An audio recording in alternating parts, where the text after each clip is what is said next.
Bacaan liturgi Rabu 13 Juli 2022, Hari Biasa Pekan Biasa ke-15.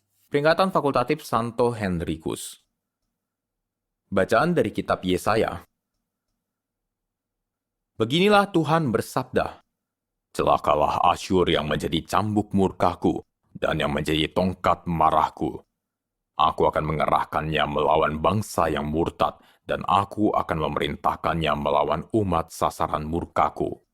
Asyur akan melakukan perampasan dan penjarahan, dan akan menginjak-injak mereka seperti lumpur di jalan. Tetapi Asyur sendiri tidak demikian maksudnya, tidak begitu rancangan hatinya. Niat hatinya ialah hendak memunahkan dan melenyapkan banyak bangsa. Sebab Asyur berkata, dengan kekuatan tanganku aku telah melakukannya, dan dengan kebijaksanaanku aku telah melaksanakannya, sebab aku berakal budi. Aku telah meniadakan batas-batas antara para bangsa, aku telah merampas persediaan mereka.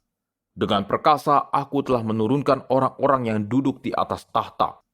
Seperti kepada sarang burung, tanganku telah menjangkau kekayaan bangsa-bangsa.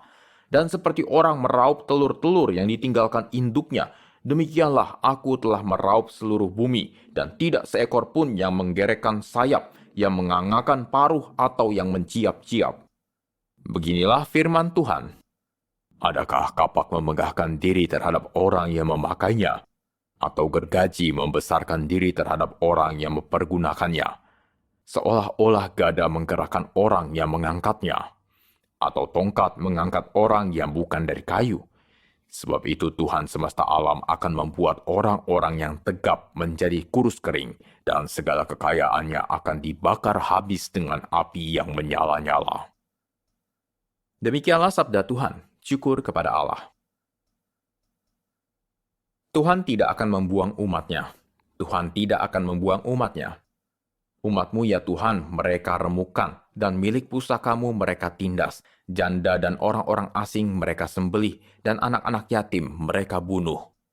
Tuhan tidak akan membuang umat-Nya. Mereka berkata, Tuhan tidak melihatnya, dan Allah Yakub tidak mengindahkannya.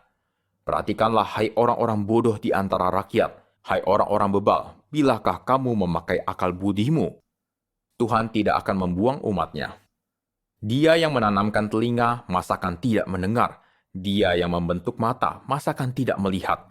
Dia yang menghajar bangsa-bangsa, masakan tidak akan menghukum. Dialah yang mengajarkan pengetahuan kepada manusia. Tuhan tidak akan membuang umat-Nya.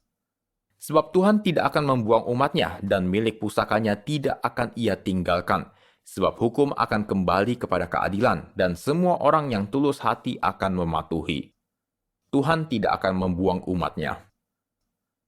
Alleluia, alleluia, alleluia, alleluia. Terpujilah Engkau Bapa Tuhan langit dan bumi, sebab misteri kerajaan Kau nyatakan kepada orang kecil. Alleluia, alleluia, alleluia, alleluia. Alleluia, alleluia, alleluia, alleluia. Inilah Injil Suci menurut Matius, dimuliakanlah Tuhan. Sekali peristiwa berkatalah Yesus, Aku bersyukur kepadamu ya Bapa Tuhan langit dan bumi, sebab semuanya itu Kau sembunyikan bagi orang bijak dan orang pandai, tetapi Kau nyatakan kepada orang kecil. Ya Bapa, itulah yang berkenan di hatimu. Semua telah diserahkan oleh Bapakku kepadaku, dan tidak seorang pun mengenal anak selain Bapa, dan tidak seorang pun mengenal Bapa selain anak, serta orang-orang yang kepadanya anak berkenan menyatakannya. Demikianlah sabda Tuhan, terpujilah Kristus.